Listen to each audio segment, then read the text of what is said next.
la chantons tous les jours ou presque à la nuit. Bien sûr, Timmy.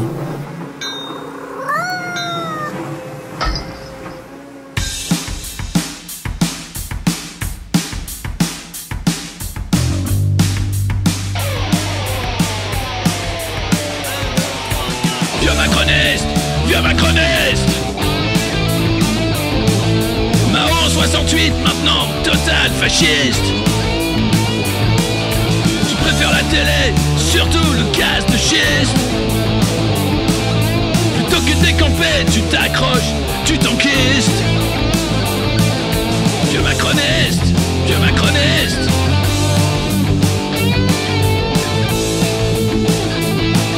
J'espère que tu mourras dans ton vomi.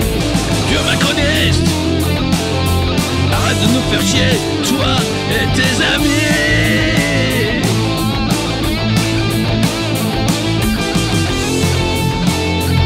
Oh, vieux macroniste, tu t'accroches, tu t'enquistes.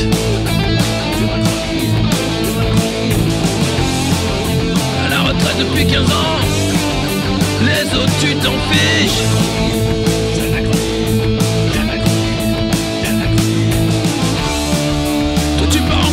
Tu laisses crever tes fils. Le climat c'est une blague, la France tu la fistes. Vieux macroniste, j'espère que tu mourras dans ton vomi. Arrête de nous faire chier, toi et tes amis. Oh, tu te crois VIP mais t'inquiète t'es sur la liste. Manu va pas te rater, tu vas voir comme ça glisse. 75 ans de conneries mais demain c'est fini. Profite encore de la vie tant que tu sens pas la piste. Vieux macroniste,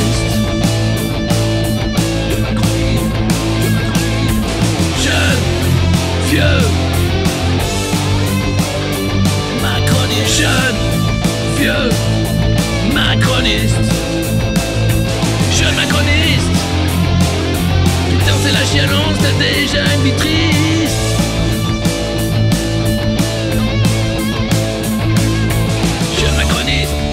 C'est McKinsey, t'as un costume d'artiste.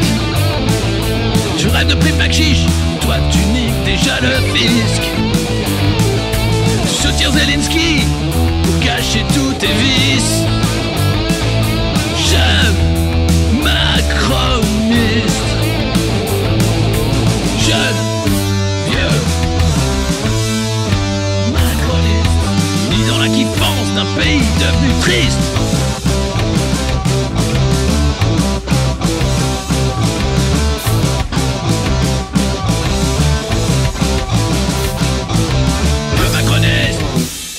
Ça, c'est de la chanson comme on aime ici.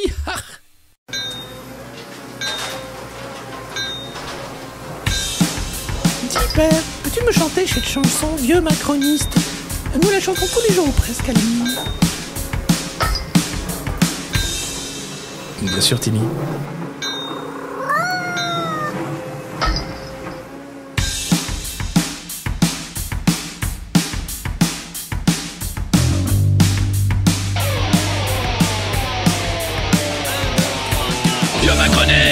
Vieux macroniste. Mao 68 maintenant, total fasciste. Tu préfères la télé, surtout le gaz de schiste. Plutôt que décamper, tu t'accroches, tu t'enquistes. Vieux macroniste, vieux macroniste.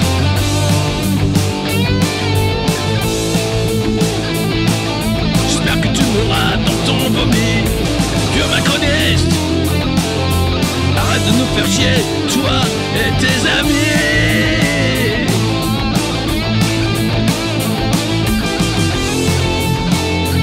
Oh, vieux macroniste, tu t'accroches, tu t'enquistes.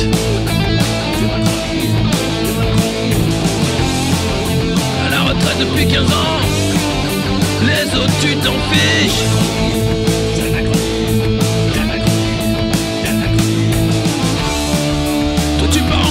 Tu laisses crever tes fils. Le climat c'est une blague, la France tu la fistes.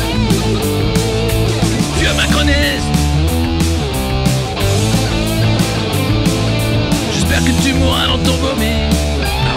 faire chier, toi et tes amis. Tu te crois VIP mais t'inquiète t'es sur la liste. Manu va pas te rater, tu vas voir comme ça glisse. 75 ans de conneries mais demain c'est fini. Profite encore de la vie tant que tu sens pas la piste. Vieux macroniste.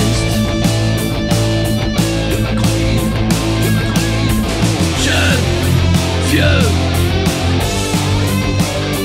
macroniste. Jeune, vieux macroniste.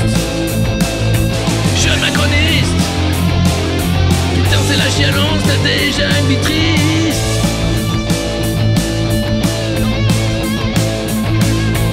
Jeune macroniste.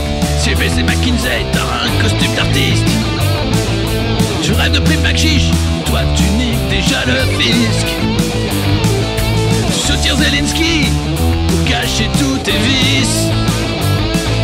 Jeune macroniste. Jeune, vieux macroniste. Ni dans la kiffance d'un pays devenu triste.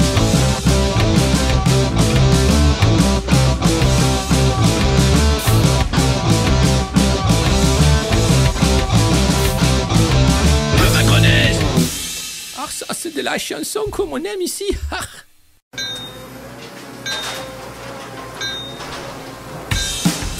Dis, père, peux-tu me chanter cette chanson, vieux macroniste? Nous la chantons tous les jours ou presque à la nuit. Bien sûr, Timmy.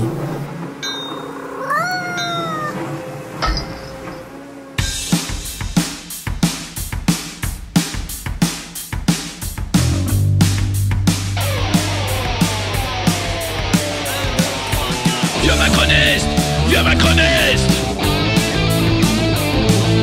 Mao 68 maintenant, total fasciste. Tu préfères la télé, surtout le gaz de schiste. Plutôt que décamper, tu t'accroches, tu t'enquistes. Vieux macroniste, vieux macroniste.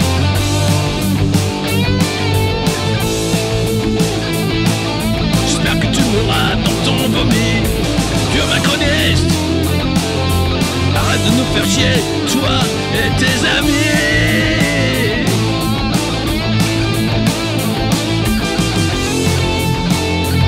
Oh, vieux macroniste. Tu t'accroches, tu t'enquistes.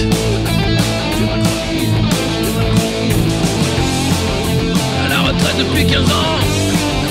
Les autres tu t'en fiches.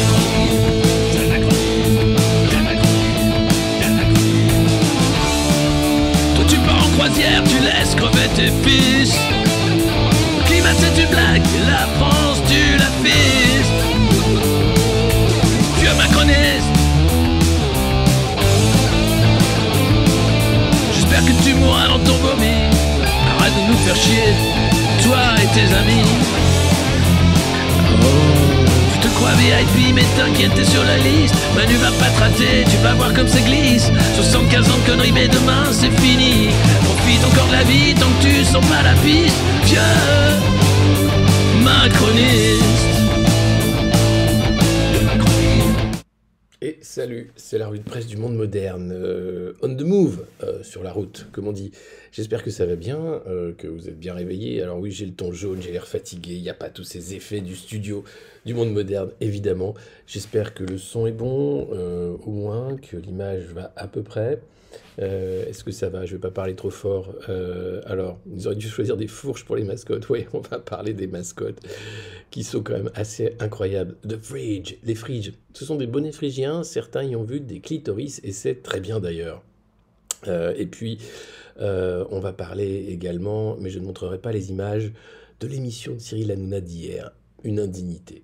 C'est-à-dire que le mec a fait un procès, mais un procès de l'Inquisition à Louis Boyard, qui n'était pas sur le plateau, pour dire que c'était vraiment un merdeux, que c'était un salopard, qu'il l'a insulté, que oui, il s'en voulait un peu, mais en fait non, qu'il a eu raison. Et t'avais tous les chroniqueurs, de Franck Tapiro, un ami de Nicolas Sarkozy, en passant par Éric Nolot, tout le monde était là pour faire de la lèche à Cyril, en disant « Cyril, t'as eu raison, Cyril, t'es le meilleur, Cyril, t'es trop beau ». Et je vais pas mettre l'extrait, vous savez quoi? Parce que quand je mets un extrait de cette émission Touche pas à mon patron, eh ben, YouTube me dit qu'il y a une violation des droits de propriété, des droits d'auteur. Voilà, parce que c'est le groupe Canal+, ils font très attention à ce qu'on ne mette pas leurs petites émissions un peu partout pour en parler. Donc j'en parle, je ne le montrerai pas, je vous invite pas à regarder cette émission, elle était proprement scandaleuse.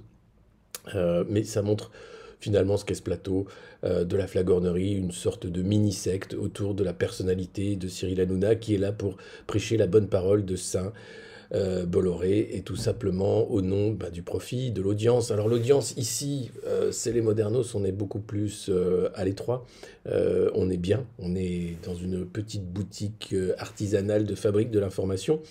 Ici on se respecte, ici on rigole, ici je pense qu'on a quelques valeurs autres que celles proposées par Hanouna et ses bouffons. Donc voilà, je vous épargne la diffusion. Merci à tous d'être devant votre ordinateur, votre téléphone portable, ou bien avec les oreillettes au travail, partout, dans le métro. Oui, j'éternue, je suis pas malade, mais j'éternue. Qu'est-ce que tu veux? Non, arrêtez avec le Covid. On va en parler du Covid, parce que figurez-vous qu'on est 8 milliards. Est-ce qu'on peut tenir à 8 milliards? Est-ce qu'on peut encore aller plus loin? Alors vous allez voir, beaucoup de questions se posent sur cette masse humaine. Qu'est-ce qu'on va en faire Une fois qu'ils seront totalement transparents, qu'ils n'auront plus rien mais qu'ils seront heureux, qu'ils auront leur passe climatique, leur passe carbone, leur passe PCR, qu'est-ce qu'on va faire de tous ces gens? Rien. Aussi peut-être un gros gâteau, une grosse galette de chair. Et puis on la fera cuire je sais pas où. Et puis il y en a qui la mangeront pendant que les autres mangeront des insectes. Peut-être, un truc du genre. Enfin, l'émission était incroyable. Oui, vous avez regardé pour décrypter la propagande et c'est proprement scandaleux. Je crois qu'Arrêt sur Image va inviter Louis Boyard vendredi. Moi, ce soir, je serai à l'émission populaire, l'émission de la France Insoumise, pour parler des médias, justement. J'en parlais hier matin sur Ligne Droite. Ce soir, ce sera sur l'émission populaire pour expliquer, justement, cette fabrique du consentement, cette chaîne de l'enchaînement finalement, cet outil du fascisme contemporain, comme le disait Pasolini. Qu'est-ce que c'est que ça, les masses médias? Qu'est-ce que c'est que cette merde? Donc rendez-vous ce soir, je crois que c'est 18h30 ou 19h, l'émission populaire, voilà. En tout cas, nous sommes plus de 1000 ce matin, ça commence bien. N'hésitez pas à partager le lien de cette revue de presse, à en parler autour de vous, bien sûr, à faire en sorte que des gens s'informent autrement, se disent que finalement, on peut s'informer, rire, tout ça, sans être violent, sans insulter, sans avoir cette haine des gens qui sont du mauvais côté, c'est-à-dire qui ne sont pas macronistes ou multimilliardaires. Voilà, je pense que ça fait du bien.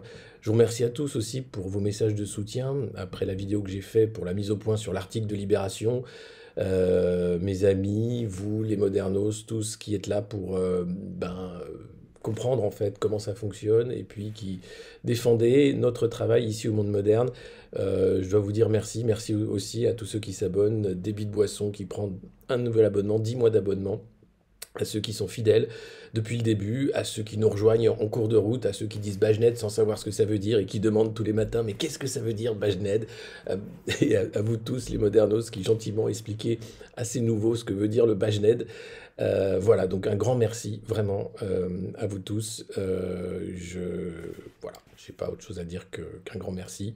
Et j'espère qu'on va se rencontrer lors des événements qu'on va organiser, puisqu'on va organiser des événements du monde moderne dans la vraie vie. Ça me paraît important qu'on puisse aussi se voir pour parler, échanger, au-delà de cet échange par caméra qu'on fait à 9h ou presque tous les matins, ou presque. Voilà. Donc après la séquence émotion, la séquence je recrache mon café. Vous êtes prêts? Allez, on commence. On commence avec Le Parisien aujourd'hui en France, un journal qui appartient à Bernard Arnault, le Français le plus riche du monde, le sponsor de Emmanuel et Brigitte Macron, les Français les plus chics et les plus beaux, et les plus intelligents du monde. Oui. Et donc, dans ce canard, on va parler des 8 milliards d'humains. Un défi pour la planète. Est-ce qu'on va tenir? Est-ce que la planète ne va pas craquer sous le poids de cette boule de chair humaine? Est-ce qu'il ne faudrait pas manger les humains? Est-ce qu'il ne faudrait pas les décimer? Est-ce qu'il ne faudrait pas arrêter de faire des bébés? Autant de questions, dont la réponse est non, évidemment. Mais quand même, c'est un défi quand même, puisqu'on n'a jamais été aussi nombreux. Alors, il y a bien sûr beaucoup plus de surmulots à Paris, mais ça n'a rien à voir. Et d'ailleurs, le surmulot n'a pas été choisi pour faire la mascotte des JO. Non, ils ont choisi un clitoris qui s'appelle le frige. On en parlera également tout à l'heure, et non pas le frigide. Attention, on pourrait se tromper. 8 milliards de terriens, est-ce vraiment vivable? C'est la question que nous pose le Parisien aujourd'hui en France. L'humanité franchit ce mardi un seuil et devrait atteindre 10 milliards d'habitants d'ici à 2050. Alors hier sur BFM, il y avait une émission, c'était 2050, où tu avais Bruce Toussaint qui s'était déguisé en vieux et qui avait invité Elisabeth Borne, qui s'était déguisée en Elisabeth Borne. Et du coup, il parlait de la planète en 2050. J'ai pas regardé, je sais pas si vous avez regardé. C'était téléfiction mouton. C'était un peu nouveau pour BFM de faire ce genre de truc. Ils savent plus quoi faire, mais en tout cas, c'est assez merveilleux. Il y a peut-être des images, j'en ai pas non plus. J'ai pas envie de partager en fait les trucs de télémouton, sauf quand c'est un politique qui parle et qui dit une énorme connerie. Mais là, c'était assez, assez terrible de voir le jeu en fait, de se dire mais qu'est-ce qu'ils vont inventer après? Qu'est-ce qu'ils vont inventer? Où on en est? 2005. Alors apparemment c'est un format qui existe aux États-Unis, donc c'est simplement une petite façon de s'en inspirer. Hanouna, je sais pas si ça existe aux États-Unis. Je crois pas. Je crois que c'est l'exception culturelle française ou l'exception inculturelle française. C'est un truc de dingue. Le petit chéri, c'est un truc de dingue. Oh la dark. En tout cas, est-ce vivable? Oui, c'est vivable, bien sûr. 10 milliards, par contre, on ne sait plus, parce que les émissions de CO2 explosent, les famines ne cessent pas, la planète va-t-elle résister à une telle surpopulation? Le mot est lâché, surpopulation. Ça y est, le moment malthusien arrive, nous sommes trop nombreux, il va falloir manger des insectes, il va falloir arrêter de surproduire des humains, on ne sait pas quoi en foutre, il n'y a pas d'emploi pour tout le monde. Donc, qu'est-ce qu'on fait? Bah, pour le moment, vous inquiétez pas, vous allez voir, c'est un peu un dilemme, c'est un peu terrible. Conscient que les États les plus développés ont une dette écologique à l'égard de la planète, parce que c'est eux qui ont fait plein de carbone pendant la révolution industrielle. Ouh, ouh, méchant, c'est eux qui ont tué les baleines aussi pour faire de l'huile. Vous vous rendez compte, l'humain, quand même, cette crasse que c'est, quoi. C'était la baleine, un truc comme as, et tu tuais le machin pour faire de l'huile pour, s'éclairer. Parce que t'avais... Et après, heureusement, on a trouvé le pétrole. Ça a un peu sauvé les baleines. Mais bon, et maintenant, c'est le lithium. Vous allez voir, le lithium, c'est un peu la nouvelle ressource qu'on n'a pas. Donc, il va falloir essayer de trouver du lithium. On ne sait pas comment, mais il faut trouver du lithium. Certains jeunes en viennent aujourd'hui à s'interroger sur leur désir d'enfant. 37% des Français âgés de 16 à 25 ans hésitent à l'idée d'en avoir, explique Théo Verdier, auteur d'une enquête sur l'éco-anxiété pour la Fondation Jean Jaurès. Alors l'éco-anxiété, c'est le truc qui fait que tu as peur parce qu'il y a le réchauffement climatique. Donc tu as peur. Donc tu te dis qu'est-ce que je peux faire pour changer ça? Rien, en fait, c'est pas grave.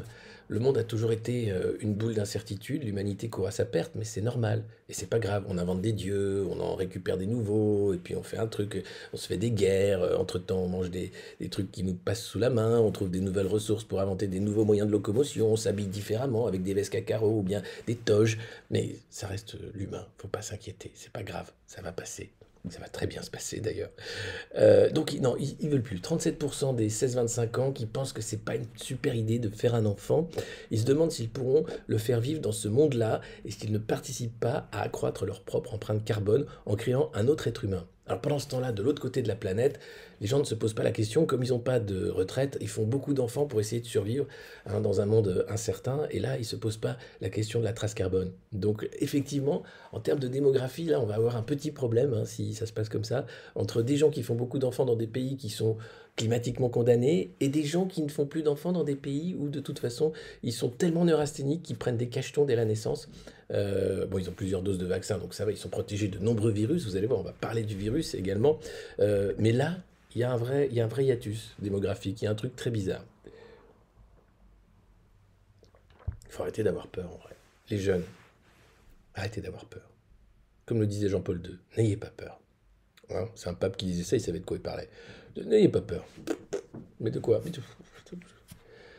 Voilà. Accuser l'homme au lieu du système, c'est balèze. Hein. Ouais, c'est les bébés le capital. Non, bien sûr, le problème, c'est le problème de la surproduction, c'est le problème aussi de la famine. On est incapable de s'organiser pour fournir à manger et un toit à 8 milliards d'êtres humains. Donc forcément qu'à 10 milliards, ça ira encore moins bien si on continue avec ce système qui est un système de gâchis, qui est un système d'exploitation et qui est un système dangereux, et pour nous et pour la planète. Mais bon. La peur paralyse, ça. Visiblement, oui. Hein. Dans un monde où la culture du consumérisme est valorisée, où les pays riches polluent et les pays pauvres trinquent, il va falloir que les premiers apprennent à se serrer la ceinture et à vivre plus sobrement. Voilà la conclusion de l'article. Donc en gros, c'est toujours la faute de vous, la classe moyenne, de nous les riches, parce que même si on est pauvre en France, on est les riches de quelqu'un. Eh bien, il va falloir apprendre à vivre sans viande, sans voiture, sans chauffage, sans pull, sans chemise, sans pantalon. Et ce soir, nous irons danser, nous n'aurons plus rien, mais nous serons heureux. Voilà. C'est le plan, hein, c'est un peu le plan. Alors, je ne pense pas que ça va bien se passer, hein, cette idée de la privation, de se serrer la ceinture et de la sobriété, ça risque d'être extrêmement compliqué. Sobriété quand on vit dans des passoires thermiques et qu'on va demander maintenant des impôts, des taxes pour essayer d'isoler des logements qu'on ne pourra pas isoler parce qu'on n'a pas l'argent pour les isoler, tout simplement. Ça va rendre les choses encore plus compliquées, sans compter, bien sûr, ces millions d'êtres humains sans travail qui vont aussi essayer de voyager d'un point à l'autre de la planète pour trouver du travail, là où il y a déjà le chômage de masse. Je vous peins un portrait assez noir, mais il faut voir la débilité du système. Et donc, peu importe la frugalité, la sobriété, ça veut dire quoi? Ça veut dire la décroissance, qu'on aime ou qu'on n'aime pas. C'est l'idée de produire moins, d'arrêter de gâcher, d'arrêter de jeter de la bouffe, par exemple. Ça, c'est dingue. Mais on continue de jeter de la bouffe. Alors moins, hein, on a commencé à faire des filières de recyclage, d'arrêter de vouloir absolument vendre de la bagnole et d'empêcher les gens qui ont des vieilles voitures de rouler avec parce qu'elles polluent. L'idée, c'est qu'ils rachètent des nouvelles voitures électriques. Là encore, nombreux n'auront pas les moyens, sans compter qu'il n'y aura pas assez de lithium pour faire des voitures pour tout le monde. Donc le plan est clair, vous roulerez en trottinette pour ceux qui auront les moyens de se payer une trottinette. Pour les autres, vous mangerez du carton et tous les soirs, vous regarderez Télémouton, heureux de voir Saint-Cyril Hanouna vous donner la bonne béquette de vomi qui vous permettra de tenir dans un monde incertain et climatiquement dangereux. Bon, tout ça, évidemment, il ne faut pas le prendre au sérieux. Donc, je suis des cailloux, perso, je suis content. Très bien, très bon exemple. Voilà, on a un bon élève. Je tiens à ce que vous preniez tous exemples sur Biquet de Clash. Merci Biquet de Clash de montrer l'exemple à la classe. Bravo, bravo. Il faut savoir que quand même, ils sont en train de préparer des taxis volants pour les JO. Vous en parlez dans le chat à l'instant, c'est vrai. Donc, vous avez une société verticale qui est en train de se mettre en place physiquement, pas seulement symboliquement, sur les très très riches, les 0,1% et la masse, hein, qui va être soumise à toutes sortes de brimades et de mesures coercitives, et les autres qui vont s'envoler dans les airs pour éviter de vivre au niveau du sol où ça va puer le vomi et où ça va s'entretuer parce qu'il n'y aura pas le choix. C'est un mode brésilien, c'est assez terrible. Alors, des cailloux bio, on espère. Des cailloux sans gluten, attention, Biquet de Clash. Faut pas déconner avec les cailloux. Attention, j'espère que c'est des cailloux français également. Hein, pas déconner avec les cailloux. Caillou président. Oh, vous allez voir, on peut en faire des trucs. On peut en faire des trucs avec un caillou. Pas déconner. Un caillou, c'est déjà une première pierre à l'édifice. Un petit caillou, ce petit caillou dans la chaussure. Bref, je divague, mais voilà, la sobriété est toujours là parce que nous sommes 10 milliards et qu'il va falloir se serrer la ceinture. Et comme on est 8 milliards, de nouvelles pandémies sont à craindre. Oh bordel de lundi, c'est pas vrai. Si, le Covid, c'était une mise en bouche. C'était pour voir si le plan pandémie fonctionnait. Si on pouvait foutre les gens chez eux, leur faire une auto-attestation de sortie, si on pouvait fermer les rayons jouets, dire aux gens qu'ils devaient boire leur café debout, faire en sorte que sur la plage, il fallait des plages dynamiques. Bon, c'était un grand test grandeur nature pour voir comment on était con et jusqu'à quel point. Ça a formidablement marché. Donc ils se sont dit, s'il y en avait d'autres, ah mais non, mais c'est pas un plan, c'est juste que potentiellement il pourrait y en avoir d'autres, parce que des virus, il y en a plein, il y en a environ 10 000, dont certains qu'on ne connaît pas encore et qui pourraient être pathogènes pour l'homme. Ce n'est qu'une partie de l'iceberg, souligne Jean-Michel Clavry, qui remarque que si le Covid-19 a mordu sur le taux de mortalité au niveau de la population mondiale, cela ne dépasse pas l'épaisseur du trait. On ne parle pas là d'une pandémie qui a tué énormément. Alors le Covid a tué, hein, il faut penser bien sûr à ceux qui ont perdu la vie à cause de ce virus de merde, il faut penser à ceux qui ont le Covid long, à ceux qui sont malades, à ceux qui ont peur, à ceux qui vivent maintenant dans une peur panique de l'autre, masqués, gel hydroalcoolisé quotidiennement, loin du monde, qui ont finalement eu une anxiété telle que maintenant l'autre était la peur. Hein, c'est une xénophobie du nombril, hein, de l'autre, vraiment. Il faut penser à tous les gens qui ont été ravagés psychologiquement, il faut penser, voilà. Donc, mais sur la mortalité, Jean-Michel Clavry remarque que ça a mordu le taux de mortalité Ça ne dépasse pas l'épaisseur du trait. Le VIH, le virus du sida, qui était hébergé par les grands singes, abattu par des braconniers, est lui un virus infiniment plus retors et dangereux. Pendant des années, il a été à l'état rampant, puis un jour il s'est mis à tuer et on n'a toujours pas de vaccin. C'est incroyable. Alors que rappelez-vous, au début de ce vaccin miracle contre le Covid, on parlait déjà d'un vaccin VIH qui allait sans doute arriver grâce à la merveilleuse technologie ARN. Bon, autant le vaccin Covid a été très rapidement fait, incroyable d'ailleurs, autant sur le VIH on attend toujours. Voilà. Ah non mais ça c'est dingue, Étienne qui dit que votre fils a culpabilisé pensant que c'était de sa faute, qu'il aurait pu contaminer sa mère, enfin voilà, tout ça a été terrible. Donc rassurez-vous, d'autres pandémies sont à prévoir malheureusement, et vous allez voir pourquoi, parce que on est trop nombreux, donc il y a une proximité dans des centres urbains qui font en sorte d'être de plus en plus grands, qui vont trop vite en fait, et donc il n'y a pas d'urbanisation, c'est un merdier sans nom dans les pays en développement, et la proximité avec des zones de déforestation, donc des zoonoses qui peuvent exister. Alors, l'homme contamé par l'animal, oui, ça s'est probablement produit avec le SARS-CoV-2 et les chauves-souris. C'était pas les pangolins? Non, parce qu'il faudrait savoir quel animal est à l'origine de ce virus. L'homme, le rat de laboratoire. Ah, non, ça c'est une théorie totalement complotiste, monsieur. Non? Le virus n'a pas été fait en laboratoire du tout. C'est une chauve-souris, un pangolin. Il y a un pangolin qui a mangé une chauve-souris. Et une chauve-souris qui a mangé ses crottes de nez. Non, c'est pas ça. Bon, alors qu'est-ce qui s'est passé? Avant, il y a eu le virus H1N1 à partir d'élevage de volailles. Combien sont-ils du genre serial killer à rôder? Dans le cadre du projet One Health. One Health, c'est grâce à eux qu'on a le Covid. C'est eux qui financent des biolabs de niveau 4 où les mecs font n'importe quoi, ils font des paellas, ils font de la choucroute, et puis après ils font hop, des cultures. Oh, bah, attends, c'est le virus, ça déconne pas. Ah, mais je voulais mettre de la sauce piquante, moi, sur mon M. Ah, bah, trop tard. Jean-Luc, il tousse, là, qu'est-ce qu'il a fait? Il a pris la sauce NEM. Ah, c'est des labos super équipés, c'est super sécurisé.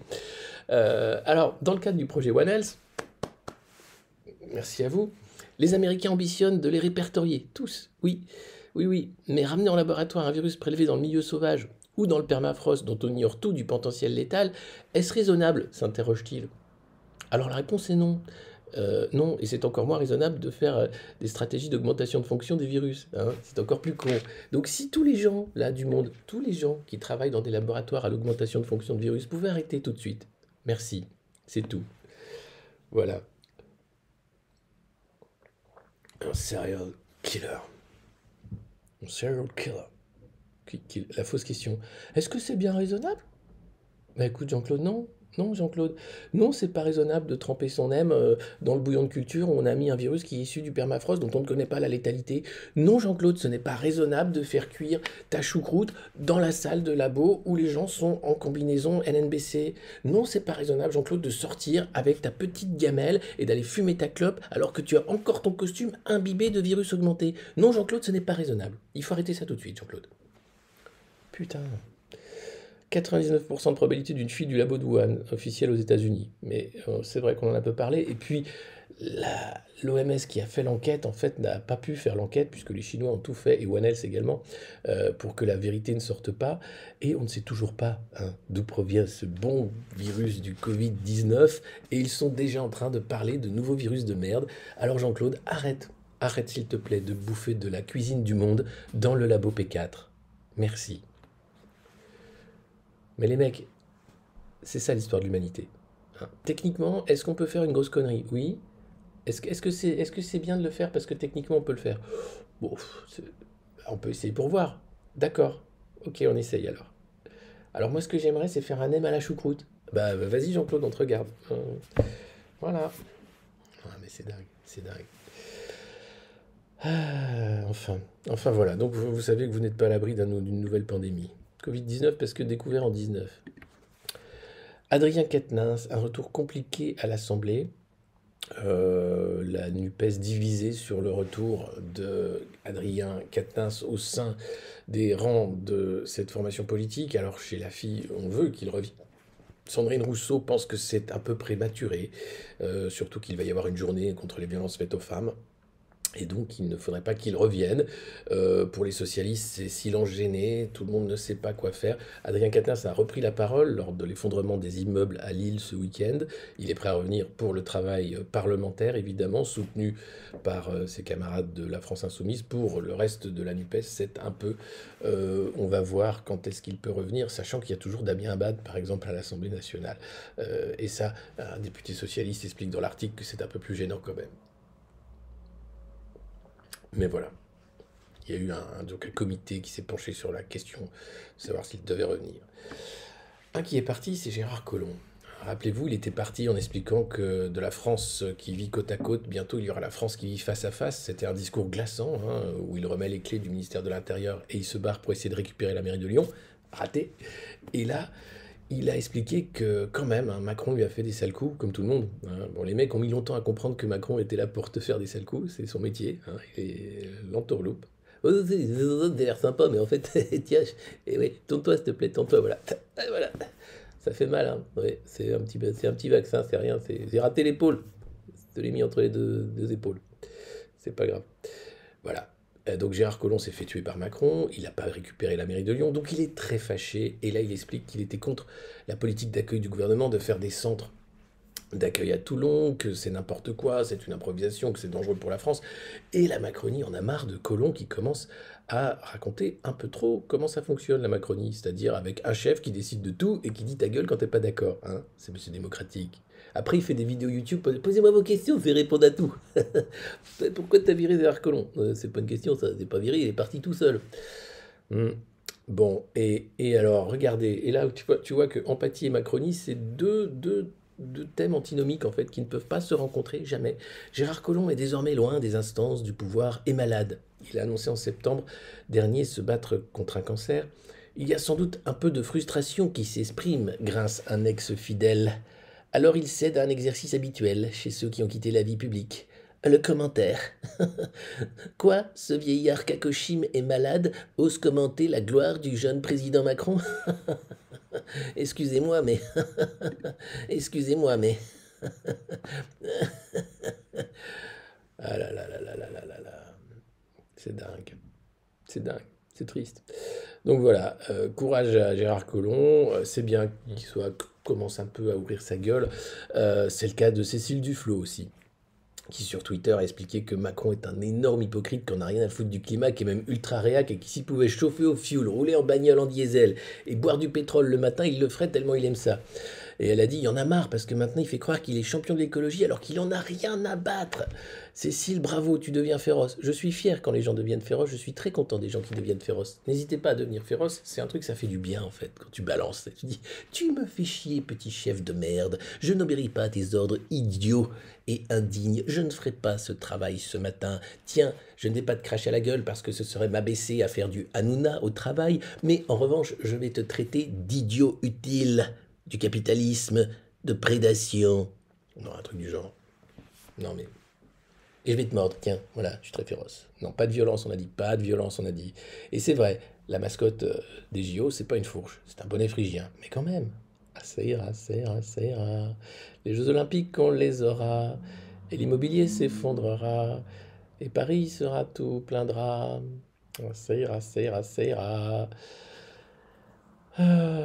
Alors, il n'y a que c'est ici des féroces. Forza féroce.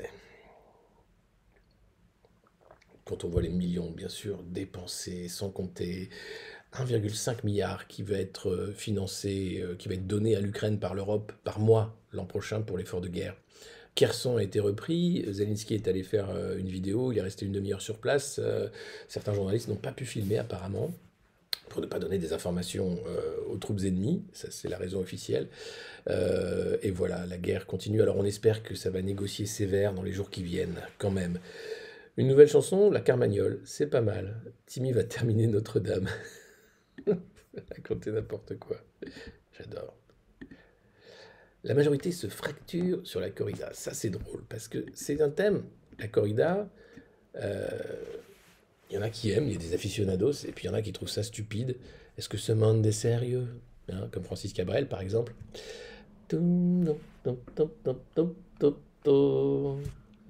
Après, j'ai pas les autres paroles. Est-ce que ce monde est sérieux? Est-ce que ce monde, il est... Est-ce que le... Est-ce que le... Qu'est-ce qu'il dit après? Je suis de Nîmes. Tiens, on va faire un sondage. Hop, nouveau sondage. Euh, la corrida. Est-ce que vous êtes pour ou contre, tout simplement? Et puis ensuite, on va avoir un débat sur la corrida. Voilà. Hop, c'est parti, vous pouvez voter. Euh, pour le moment, c'est le contre qui l'emporte.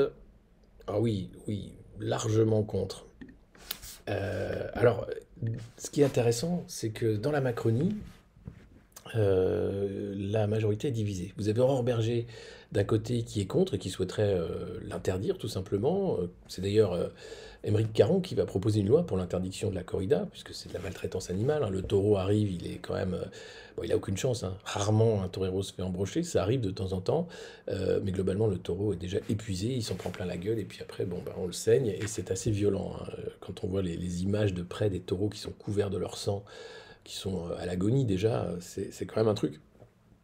Je comprends pas que des mecs s'habillent comme ça avec des costumes de poisson pour agiter une petite cape rouge devant.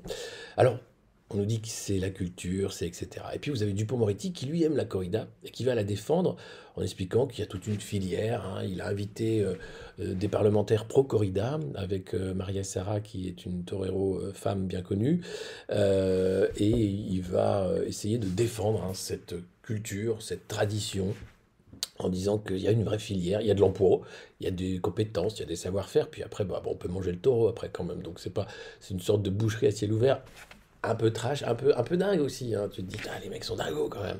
C'est un gros taureau, ils sont habillés comme des drag queens, et ils dansent autour du taureau, et paf. Et après, ils le tuent avec plein de petites brochettes qu'ils lui mettent dedans. C'est un truc de dingue. Alors, sur ce qui est de la tradition, elle est assez récente. Apparemment, elle aurait été introduite par Napoléon III, puisque c'était plutôt l'Espagne, hein, qui est un pays de corrida traditionnel, des banderilles, merci, le taureau de Camargue, et on peut tout à fait garder la filière taureau sans envoyer le taureau à l'abattoir sur du sable. Voilà, enfin, après, on peut tuer le taureau, on peut le manger aussi. Enfin, voilà, contre à 90% les modernos. Alors, il y a quand même Laetitia Bell-Godert qui a beaucoup voté avec 17 700 points de chaîne. Mais il y a 614 votes quand même contre la corrida. Donc vous êtes ici majoritairement contre la corrida. C'est même quasiment un plébiscite contre la corrida, puisque 90 c'est quand même énorme. Merci à tous d'avoir participé au sondage. Moi, je pense pas que c'est nécessaire de garder la corrida. Ou alors, on peut garder la danse, mais sans mettre à mort le taureau. Je sais pas, on peut peut-être faire un truc où on n'est pas obligé de le faire souffrir comme ça, cet animal. Ou à la fin, je sais pas, on fait un petit câlin et on le relâche et il fait un truc, je sais pas. Mais en tout cas, c'est quelque chose, voilà, qui va fracturer la majorité. Pour comprendre un peu ce qui est en jeu dans la corrida, c'est peut-être des fractures, hein, au sein de Renaissance, entre ceux qui sont à droite et ceux qui sont à gauche, tout simplement, puisqu'il va y avoir le droit des animaux d'un côté et le droit de la tradition de l'autre côté, et là c'est une fracture politique. Alors le en même temps, ça marche pas. Quand on est pour ou contre la corrida, on est soit pour, soit contre. Et là, ça va être compliqué de faire mais ils en parlent pas. Et Macron, t'en penses quoi de la corrida? C'est un truc que j'aime mais que j'aime pas, tu vois. C'est un truc parce qu'il y a, tu vois, c'est compliqué, quoi, tu vois. Ouais, t'es vraiment une baltringue en fait. C'est un gros mot, ça. Attention, c'est de la diffamation. Mais non, mais je parlais ça amoureusement, figure-toi. Ah oui, d'accord. Bon. Ah, yeah. Vous avez vu, je bois du thé ce matin, pas du café. En tout cas, pour ou contre la corrida, ça c'est un vrai débat, mais par contre, pour saper les droits sociaux en France, ça il y a du monde, hein, notamment dans la Macronie, vers une baisse des droits pour tous, hein. Les nouveaux chômeurs, l'an prochain, vont voir leurs allocations réduites à peau de chagrin, même si on parle de récession, d'inflation, d'économie qui va très mal, les projections de l'INSEE sont terribles, mais non, Olivier Dussopt est très content.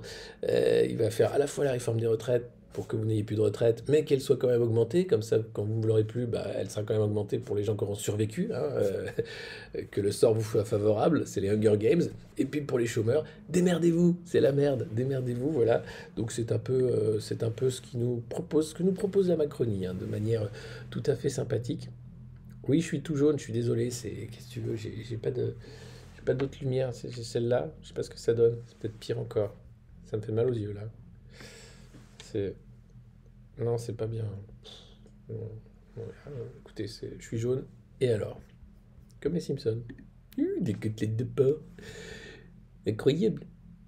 Est-ce qu'Homer Simpson aurait voté Trump, à votre avis? Est-ce que Homer Simpson est un électeur républicain ou démocrate? Est-ce qu'on a déjà eu ce débat? Je crois pas. Alors, donc voilà, c'est assez impressionnant. Il y a cette volonté du gouvernement, bien sûr, de saper les droits sociaux et de continuer, hein, même si tout va mal, parce qu'il faut faire croire que tout va bien et que la France va se remettre, enfin, elle va pas à se remettre d'ailleurs, puisqu'elle nage, en fait, elle prend la vague de l'inflation, mais beaucoup moins que les autres, en fait. Elle fait du surf, elle s'éclate. C'est Bruno qui s'éclate sur la vague de l'inflation qui t'explique que non, on s'en tire super bien, on est des champions. On est des champions, et ça, c'est parce qu'on a le meilleur président que la France ait jamais connu, que le monde ait jamais connu. Alors avant de parler du président, on va parler quand même de la mascotte des JO. C'est dans le Parisien aujourd'hui en France, dans les coulisses de la naissance des Phryges. Ils s'appellent les Phryges, ils sont censés représenter des bonnets phrygiens. Certains y ont vu des clitoris. Oui, alors si on regarde, c'est vrai, on peut y voir une sorte de clitoris, et c'est tant mieux, hein. On peut se dire finalement, entre la Coupe du Monde du Qatar, avec un stade géant en forme de vulve, et les bonnets phrygiens qui ressemblent à des clitoris, peut-être que les instances du sport international ont quelque chose à nous dire. Peut-être qu'il est temps qu'il y ait des jeux où les femmes soient à l'honneur. Peut-être que le monde est en train de changer sous nos yeux. Peut-être que l'univers woke est en train de prendre un tournant incroyable. Peut-être que Mickey, demain, va s'inspirer des Phryges. Je ne sais pas. En tout cas, l'idée était, vous allez voir, on va rentrer dans la tête des concepteurs de cette mascotte. Je sais que vous attendez ça avec impatience. Mais qui bordel a fait ça? Combien on a payé pour ce bordel? Qu'est-ce qui s'est passé en fait? Eh ben vous allez voir. C'est un truc de dingue. C'est une histoire de dingue de gens qui sont payés à ça, quoi. C'est quoi ton boulot? Écoute, j'ai inventé la mascotte des JO 2024 de Paris. Alors il faut savoir que ces deux-là s'appellent R001 et R002. C'était leur nom de code secret parce qu'il fallait surtout pas que ça sorte. Il y a eu des prototypes blancs, puis ensuite ils ont fait des prototypes taille réelle, puis ils les ont fait essayer à des danseuses qui font 1m60 environ, c'est la taille de la mascotte, pour voir si dedans elles ne mourraient pas asphyxiées. Alors apparemment non, et puis il y a la question de réfrigérer le costume, puisque les JO vont avoir lieu en été, il va faire très chaud là-dessous. 3 kilos de plus pour réfrigérer le costume, mais quand même nécessaire. Et puis, question embarrassante, est-ce qu'ils vont pouvoir bouger les bras? Parce que sur les prototypes qu'ils ont montrés, le Frige, globalement, il fait que ça. Il fait ça. C'est un peu comme un macroniste à l'Assemblée. Et voilà, il ne peut pas bouger les bras. Donc il va falloir articuler les bras des Friges. Là encore, c'est un billet. Alors, dans 65% des cas, les mascottes des grands événements sportifs à travers le monde sont des animaux. Celle de Paris 2024 aurait pu être un chat de gouttière, une gargouille ou même un pigeon.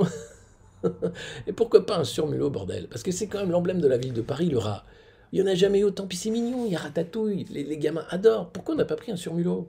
Moi, je comprends pas. J'aurais direct pris le surmulot. Alors, non, la gargouille, c'était sympa aussi. Bonne idée, tu vois. Un truc comme ça, bizarre. Tu fais, oh, c'est très bizarre, votre petite gargouille mignonne. Qu'est-ce qu'on va faire? Et donc, un pigeon. En même temps, le Frige a un peu une gueule de pigeon, hein. Si vous regardez, il a les mêmes yeux cons qu'un pigeon, regarde. Mais l'idée d'une énième bestiole a vite été balayée. Ah ouais, le sujet était plutôt celui du sens. Que veut-on raconter? Que veut-on faire raconter à notre mascotte? T'imagines la réunion, là, les mecs. Mais qu'est-ce qu'on veut lui faire raconter à notre mascotte? C'est vrai, qu'est-ce qu'on veut lui faire raconter? Je suis la petite mascotte. Oh, regarde, je brille dans la nuit également. Oui, je suis la mascotte des JO 2022. Je craque, pardon. Qu'est-ce qu'on veut lui faire raconter? C'est Julie Matikine, hein, qui a été à la manœuvre, hein, de l'agence Pulse, qui a fait cette magnifique mascotte. La dizaine de personnes qui a travaillé sur le sujet, ils étaient 10. Non, vous déconnez. Non, si, ils étaient 10. Et putain. Eh ben, Ça aurait dû être Timmy la mascotte. Ouais, tu m'étonnes. Mais c'est notre mascotte à nous, ça. Attends, on va pas filer Timmy comme ça à droite à gauche, quoi. Non, non, non, non. Mais imagine le brainstorming de l'enfer. Non, qu'est-ce qu'on pourrait faire? Qu'est-ce qu'on pourrait lui faire dire quand même à notre mascotte? Est-ce qu'on pourrait pas mettre une grosse poubelle? Ou une barricade de chantier, par exemple? Un vélo? Non. Un truc qui a rapport avec le sport? Non, un truc qui a rapport avec la France. Une petite tour Eiffel? Ça, je suis sûr qu'ils ont dû essayer les tours Eiffel. D'où le frige, parce que c'est la même forme que la tour Eiffel. Et ils se sont dit, non, mais la tour Eiffel, il faut payer des droits, peut-être machin, c'était génial. Bon. Footix, bon, on aurait dû ressortir Footix, je suis bien d'accord. On ressortait Footix, on lui mettait un maillot des JO et hop, hop, on économisait je sais pas combien. Les gamins étaient contents, les vieux aussi. Oh, je retrouve Footix. Ah, j'ai retrouvé mon album Panini, c'est dingue. C'est dingue, regarde, il y a Footix qui est revenu. Et là, c'était génial. Moi, je pense qu'il fallait recycler Footix. Et puis, dans un monde de la fin de l'abondance, recycler Footix, c'est pas déconnant. Hein, c'est un truc qu'il fallait faire, je pense. Et là, non, les mecs sont partis très loin. Donc, vous allez voir, ils sont partis très très loin. Ils étaient 10 pour s'enjailler, tu vois. Et donc, euh, les 10 personnes qui ont travaillé sur le sujet a souhaité qu'elle incarne l'esprit français, qu'elle porte un idéal. On est le peuple des Lumières et nos valeurs ont éclairé le monde, résume la directrice de la marque. Oui. Et donc, tu fais un clitoris avec des yeux de pigeon? D'accord, ok, non, mais après, moi, je juge pas, hein, je suis pas créatif. Hein, non, mais, et on n'aurait pas pu reprendre Footix? Non, parce que les gens le connaissent, Footix. C'est un mec, on a confiance en lui, tu vois. Footix, il arrive, il fait pas peur aux gosses, tu vois. Et puis, il peut bouger ses bras, puis on le connaît, quoi, tu vois, c'est Footix. Footix, il peut faire tous les sports, il n'est pas censé faire que du foot. Hein, c'est un sportif. C'est Footix, tu le déclines, hein, il fait du biathlon, il fait de la natation, il fait tout, Footix. Pourquoi on n'a pas gardé Footix? Moi, je vais faire une pétition pour qu'on vire les friges qui sont nuls et qu'on mette Footix à la place. Alors vous allez voir, c'est compliqué parce qu'ils ont déjà lancé les chaînes de production des mascottes. Bon, ils étaient 10, hein, ils ont fait les friges. Ok. Chaque membre de la famille a sa personnalité. Bah oui, parce que l'originalité du concept, c'est que c'est un petit village comme les Schtroumpfs, vous allez voir. Dès décembre 2020, l'agence W propose aux équipes de la marque l'idée du bonnet phrygien. Le symbole de la République, celui qui figure sur les timbres et dans les mairies et sur les pièces de monnaie. C'est une évidence. Les bonnets phrygiens, symbole de liberté et de progrès, ont fait la révolution en 1789. Et en 2024, la France mènera une révolution par le sport, pointe Julie Matikine.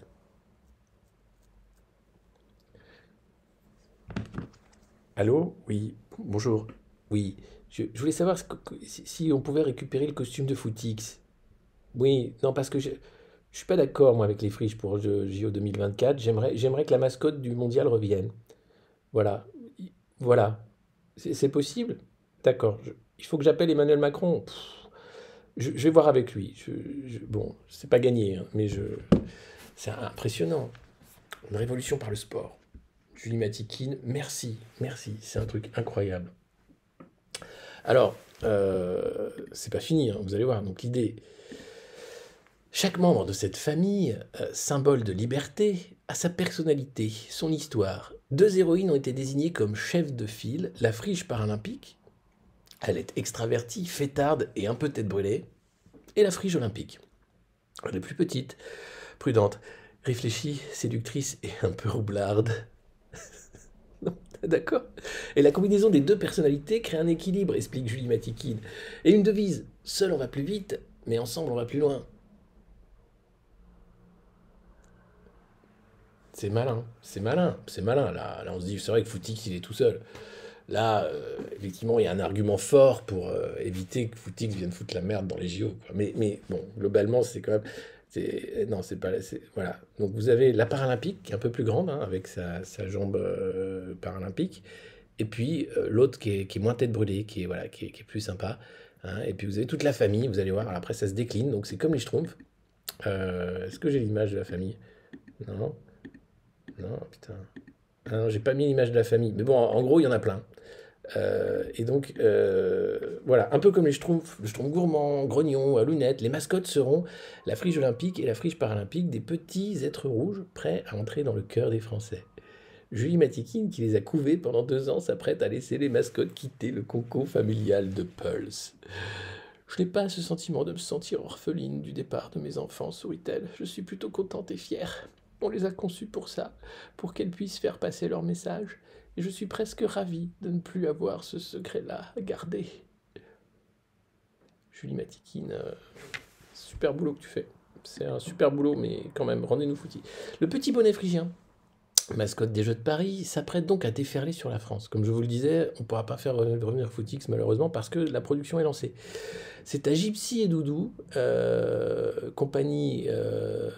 non, c'est à Gypsy et Doudou et compagnie, 2 compagnies françaises, entreprises, qui a été confiée la production des peluches, 60 et 40% du marché, 2 millions d'exemplaires qui vont être fabriqués d'ici les Jeux.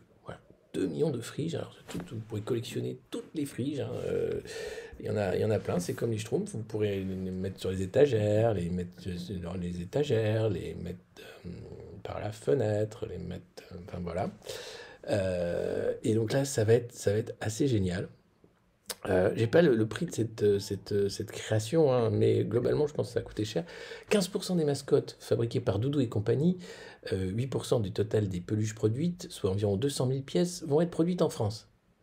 Les autres le seront dans l'usine chinoise du groupe, hein, mais qui répond à des normes strictes. Hein, attention. Donc c'est du Made in France, Made in China. Il y a environ 8% des peluches produites qui vont être faites en France. Le reste en Chine, mais avec des cahiers des charges très pointus sur les friges. Voilà. Donc voilà, vous avez tout. Chiffre d'affaires de Doudou et compagnie, 20 millions d'euros quand même. Et pour ce qui est de la création de la mascotte, le coût, j'ai pas vu, mais je pense que ça a coûté une blinde. Globalement, c'est des trucs qui coûtent une blinde. Hein. Une mascotte comme ça, c'est 150 000, 200 000, 300 000 balles. Entre le dessin, les 10 mecs qui sont autour de la table pour dire « Bon, qu'est-ce qu'on met ? On mettrait pas un plat de spaghettis ?» Et puis le mec qui a dit « Et si on faisait revenir Footix, tu sors, t'es viré. » Mais pourtant, c'était une bonne idée, moi, je trouve. Non, t'es viré, t'es vraiment qu'une merde. T'es une merde. À la Hanouna, tu vois. T'es une merde. Tu craches dans la main qui te nourrit. Casse-toi. Non, mais on est là pour inventer une mascotte, mec. On n'est pas là pour ressortir Footix des cartons. Bref. C'est assez dingue. Donc voilà. Triste destin que celui de Footix. Hein. Oublié alors qu'on a les JO qui arrivent. Premier coup d'arrêt à la croissance des géants du net, c'est le Figaro, avec aussi cette mise en scène du rapprochement de Xi et Joe, hein, qui se sont mis d'accord pour être cool. On est cool, mec. Bon, on est cool alors. Ouais, on est cool. Donc ils sont cool. Des mecs cool. Mais bon, ils font quand même la guerre. Et puis, affaibli en France, Macron tente de prendre de l'altitude sur la scène internationale. Il est parti avec son gros avion, hein, qui est l'avion du président de la République. Il est allé, bien sûr, parler climat. Et puis là, il est ensuite au G20, à Bali, en Indonésie. Et là, il prend de la hauteur. Il est arrivé lundi et il multiplie des rencontres avec les chefs d'État. Hey, Zo, copain, qu'est-ce qu'on fait là? Parce que non, j'ai un plan pour du pétrole pas serre avec Nicolas, là, le mec de l'Amérique du Sud, là, qui a du pétrole. Maduro, voilà, c'est ça, un mec super. Un mec en or. On s'est croisé la dernière fois, là, quand on a parlé climat, c'est super, faut qu'on fasse un truc. Voilà, ils vont faire une déclaration commune pour condamner la Russie, bien sûr, avec la guerre en Ukraine.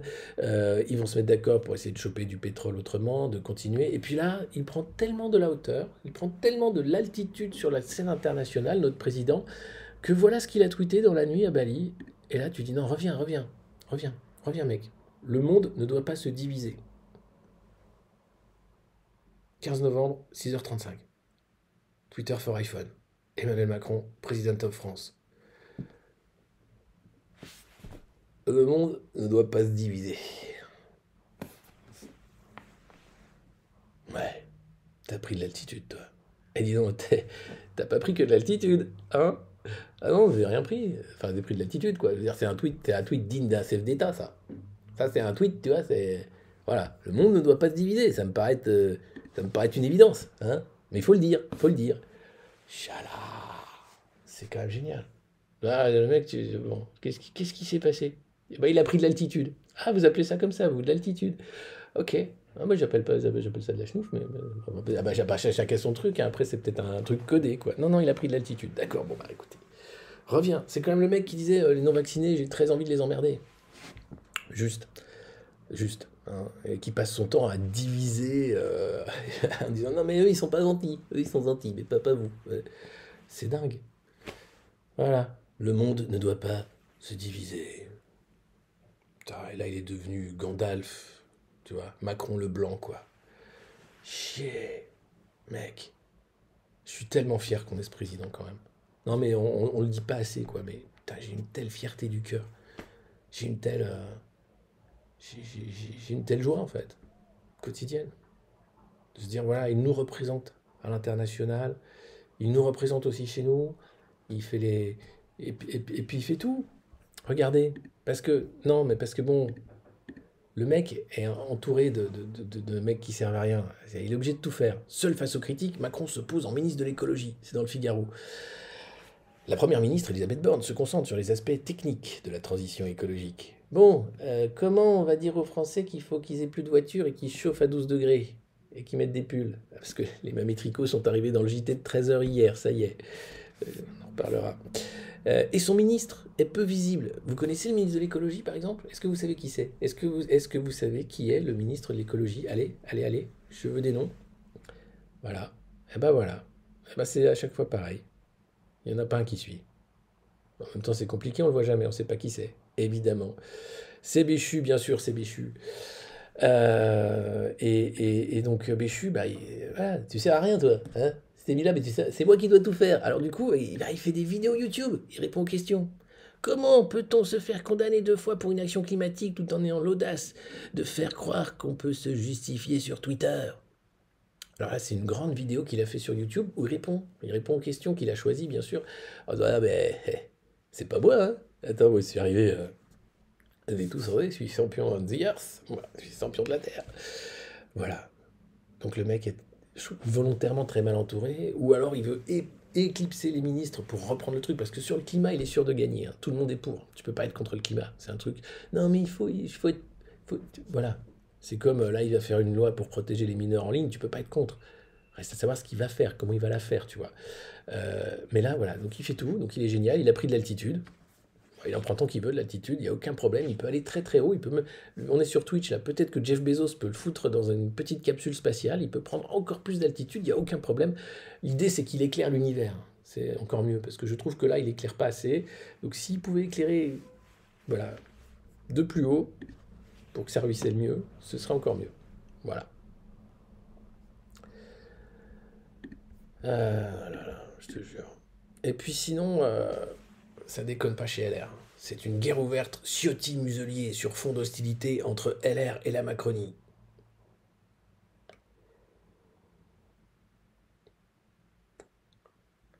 Et là, c'est quand ils faisaient les bonhommes. Ah, cette vidéo est géniale. Quoi, tu veux quoi? Tu veux le parti? Et là, c'est des bonhommes. Hein. Les mecs, c'est des bonhommes. Hein. C'est des bonhommes. Hein. Et ils se battent. Hein. Ils se battent pour vous, pour le parti, pour les républicains, pour les valeurs de la République, par exemple. Ciotti qui a quand même confondu le baptême de Clovis avec la cathédrale de Reims. Il y a juste 1000 ans qui les séparent, mais c'est pas grave, il a fait un tweet assez sympa. C'est un peu le Stéphane Bern DLR, quoi. C'est dans cette magnifique cathédrale que le jeune Clovis vit le jour et qu'il fit la première rencontre avec la mascotte des JO 2024, les Friges. Pris d'une soudaine adoration pour la peluche, le jeune roi décida de l'emmener dans sa couche. S'il te plaît, faut arrêter. C'est grave, hein. On rigole, mais c'est une guerre chez LR. C'est un truc, c'est particulièrement violent, quoi, ce qui se passe. Enfin, putain. Voilà. Ah, vous aimez bien Stéphane Bern, il va falloir que je rajoute une imitation, c'est ça. Putain. Ah non, mais sérieux. Donc, bon, il n'y a rien à dire. Hein. Les mecs, il y a qu'eux qui se... Bon, alors, en même temps, ça les occupe. Hein. Après, tu vas dire, c'est pas des mecs qu'on va mettre travailler à la chaîne, faire les tra 8. Hein. On va pas non plus leur filer un porte-avions ou un sous-marin lanceur d'engins. Donc, voilà. C'est assez... voilà. Mais bon, c'est pas comme ça. Sinon, ce petit article dans le Figaro qui dit ce que tout le monde pense, mais c'est un petit article, hein, que l'Europe reste dépendante de la protection américaine, qu'on le veuille ou non. La force nucléaire française n'est pas suffisante. L'armée française n'a pas sa place dans le rang des armées mondiales. Elle a 3 jours de munitions devant elle, donc ça va pas très loin. Et on voit bien avec la guerre en Ukraine que sans les milliards des Américains, l'Ukraine n'aurait pas pu se défendre malgré l'aide des Européens. Alors on file du César, du canon, du machin, de la munition, mais ça ne suffit pas puisque derrière, après, on n'en a plus. Donc il y a un vrai problème. Donc la dépendance atlantiste, elle est pire, elle n'a fait qu'empirer. L'Allemagne va se réarmer, mais ça ne suffit pas. Et puis la crise du gaz, évidemment, la crise de l'énergie a fait que le couple franco-allemand se détend, hein, ça commence à se distendre, pardon, plutôt que de se détendre, et on voit que chacun sa route, chacun son chemin. On se retrouvera tous dans Verdun. Donc voilà, donc attention, voilà. Qu'est-ce que va faire l'Europe? À quoi sert l'Europe? À commander des vaccins. À faire des lois de censure. Pour la protection, bien sûr, des citoyens européens. Ursula, c'est Ursula von der Leyen. Hmm. Bon, donc voilà, donc c'est pas gagné pour la défense européenne, qui est un serpent de mer depuis des années, hein, la PESC, la politique européenne de sécurité et de défense, PESD, elle a eu plein de noms, mais bon, c'est voilà, petit article dans le Figaro qui explique que non. Et puis les fraudeurs au fonds de solidarité Covid devant la justice.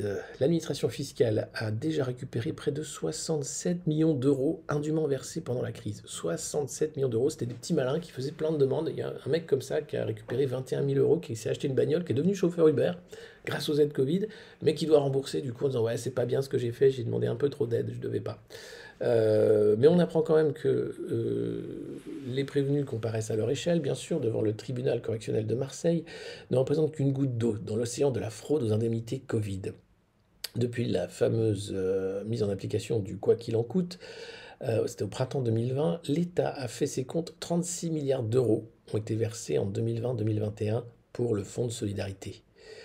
Voilà. Et ils n'ont récupéré que 67 millions sur les 36 milliards. Vous imaginez qu'il y a plein de petits malins qui ont récupéré.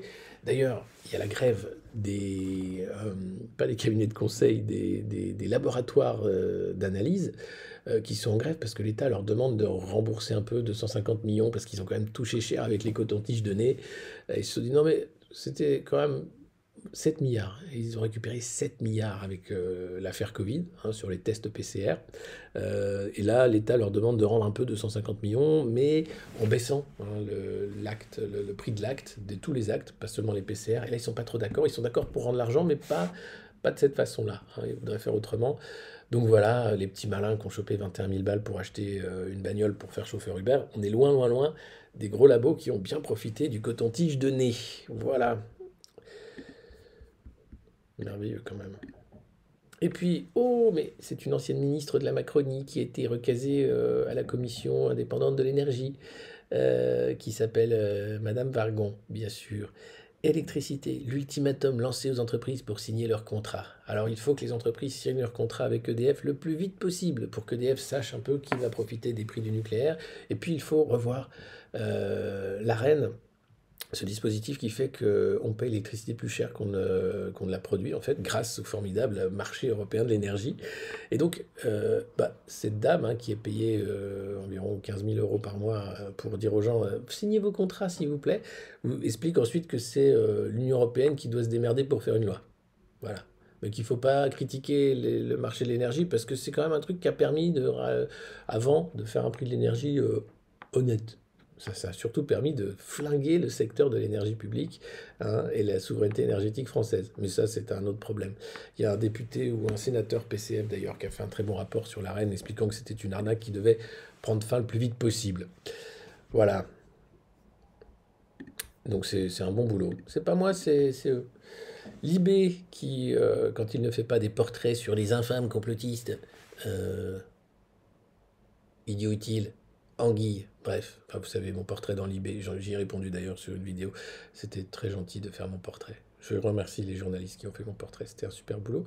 Là, ils font aussi un super boulot sur la chasse aux passeurs, les migrants condamnés à tort, parce que figurez-vous qu'il y a les passeurs, il y a les mafias de passeurs qui font bien sûr beaucoup d'argent avec cet odieux business de l'humain, mais souvent vous avez des migrants qui se retrouvent à bord de ces embarcations de fortune, qui en prennent la barre, qui utilisent le moteur ou qui appellent les secours, et ceux-là sont ensuite jugés comme étant eux-mêmes des passeurs ou faisant partie du système, alors que ce sont des victimes. C'est ce qu'expliquent Julie Bourdin et Lorenzo D'Agostino dans un article. Au Royaume-Uni, en Italie, en Grèce, des demandeurs d'asile sont régulièrement accusés d'être membres des réseaux criminels dont ils sont victimes pour avoir piloté le bateau, tenu un GPS ou appelé les autorités à l'aide. Ils sont emprisonnés après des procès entachés d'irrégularités et puis renvoyés alors qu'ils essayaient de faire comme leurs camarades de passer l'eau. Et passer l'eau, c'est quelque chose de dangereux et de difficile et de meurtrier. 200 personnes sont mortes ou ont été portées disparues en mer ou sur terre en tentant de rejoindre l'Angleterre au départ du nord de la France depuis 2014. Ça, c'est selon l'Organisation internationale pour les migrations. Et 3231 personnes, 231 personnes, pardon, l'ont été en Méditerranée pour la seule année 2021. Plus de 3000 personnes noyées dans la Méditerranée parce qu'ils voulaient venir ici et on essaie de mettre en place des politiques répressives. Alors il y a cet article du Monde dont je parlais hier qui est terrible où une opératrice explique que bah, il a les pieds dans l'eau mais il avait qu'à pas partir. Hein. C'est pas moi, il doit appeler les Anglais. Moi, c'est pas moi qui vais le sauver. On n'a pas vraiment, de solution. Malheureusement, ça va très loin. Et puis il y a la question de l'exploitation du continent africain. Il y a la question on peut dire Vincent Bolloré ici, oui.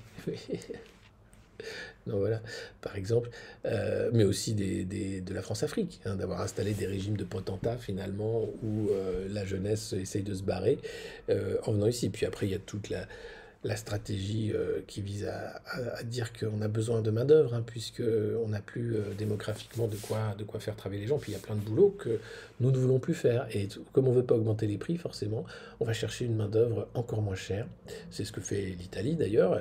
Elle se défend de ne pas accueillir les migrants, et c'est vrai, elle le fait. L'Allemagne également, qui a une politique d'accueil. La Grande-Bretagne aussi. Et peut-être bientôt la France avec Emmanuel Macron. Voilà. Mais sur la question migratoire, il n'y a pas de débat de fond, ni au niveau européen, ni au niveau national. On reste sur un truc où c'est de la posture morale, on va dire, ou bien de la posture sécuritaire. Voilà, c'était la revue de presse du Monde Moderne. Merci de l'avoir suivi. Nous étions le mardi 15 novembre 2022. Je ne sais pas ce que c'est dans le calendrier républicain, puisqu'on parle des friges, mais alors, calendrier républicain. Il y en a qui sont peut-être calés en calendrier républicain. 15 novembre. J'imagine ça a un nom, genre ça doit être le jour de la tulipe ou je sais pas quoi. Convertisseur révolutionnaire. Alors, le 15-11, je convertis. C'est le 24 Brumaire. Voilà. Le 24 Brumaire. Et non pas le 15 novembre. Ça vous fait une. Voilà. Jour des friges. Jour des friges. Des jours du brocoli. Bah, peut-être. Je sais pas. C'est pas bientôt primaire. Non, c'est encore Brumaire là. C'est encore Brumaire, les gars. Déconnez pas, c'est Brumaire. Dans le calendrier Maya, je sais pas où on en est. On a lâché le calendrier Maya. C'est un truc qu'on a complètement lâché. C'était 2020. Hein, 2012. C'était 2012, la fin du monde Maya. Bon, après, c'est des trucs en pierre. C'est pas peut-être qu'ils se sont plantés de quelques années, hein, mais bon. Voilà. Le raid chez qui? Je sais pas. On peut faire un raid, hein, de toute façon. Puisque c'est fini. Voilà, c'est fini pour aujourd'hui. Il n'y en aura pas de revue de presse demain, reprise jeudi, les amis, pour continuer de lire cette presse oligarchique, tout en essayant d'en rire, hein, puisque ça reste quand même important. Faut pas déconner, faut pas prendre tout ça trop au sérieux. Alors, faire un raid. Gérer les sondages. Non. Lancer un raid. Chez Samuel Etienne. Pourquoi pas? Ouais, ils sont que 2000, hein. Nous, on était presque 2000 ce matin. Il y a moins de monde en ce moment sur Twitch, je trouve. Allez, je vous envoie chez Samuel. Soyez gentil. Je sais que vous êtes gentil. Vous avez le cœur sur la main. Peut-être qu'il va parler d'Hanouna aussi. Je ne sais pas. Peut-être qu'il va parler de BFM et son émission 2050. Peut-être. Je ne sais pas. Soyez sympa. Vous représentez la communauté des modernos. Soyez fiers. Soyez féroces. Ça ne veut pas dire être méchant, hein, ni être violent. Ça veut dire être investi. Voilà. Allez, bise. Bonne journée. Prenez soin de vous et de ceux qui vous aimez. Et puis, merci d'être fidèle à la revue de presse du Monde Moderne. À jeudi. Ciao. Ah bah non, parce qu'attends, il faut que je lance le raid. Alors, attends. Et ben, c'est parti dans 5, 4, 3, 2, 1. C'est parti. Hop là. Ciao. crois que c'est parti. J'ai pas l'impression que c'est parti. C'est parti ou pas? Quelqu'un peut me dire si c'est parti? Non, c'est pas parti, hein. Non, voilà, c'est pas parti du tout. Putain. Je recommence. Voilà. Et hop. Pourquoi ça marche pas? Vous êtes prêts pour le raid? 57, 66, 69, 70. Ah si, Samuel Etienne nous dédicace, donc c'est bon. Merci. Merci. Bah voilà, c'est bon, le raid est fait. Allez, bonne journée. Ciao à tous.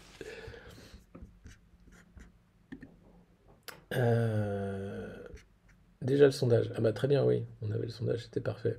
Bah ouais, désolé, c'est Twitch. Allez, ciao.